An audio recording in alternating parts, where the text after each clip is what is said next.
Aš labai tikiuosi ir tai yra mano didysis lūkestis, kad šitame viršūnių susitikime Europos taryboje bus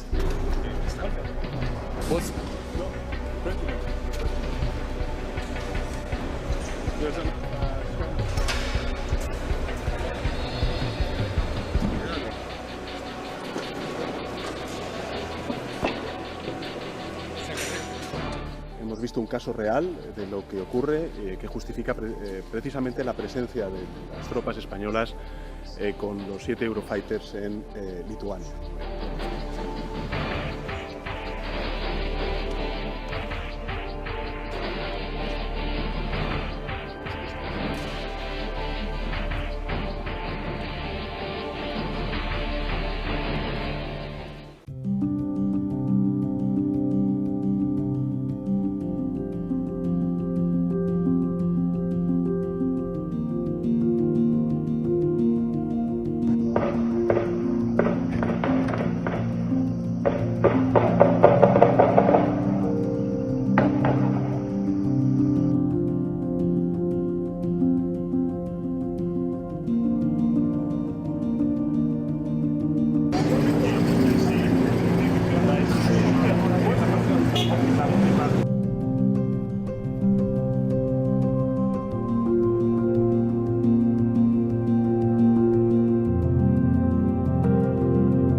Mercenaries got to the president's house. They pretend that they are DEA, Drug Enforcement Agency, but they are not. They actually killed the president, but most of them were speaking Spanish, some were speaking English.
Brutalité sur la matin là. Et nous-mêmes, peuple là, nous déclarons mandat Jovenel fini. Nous pas quitter le pays. Tout le monde est là, tout le monde Jovenel. Bye, pouvoir. Parce que le mandat Jovenel fini.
dictateur, moi bon dictateur, je dis tout le monde ça. Mandat m'a fini 7 février 2022, ça veut dire mandat me dégo mandat 5 ans. Ça veut dire bon dictateur.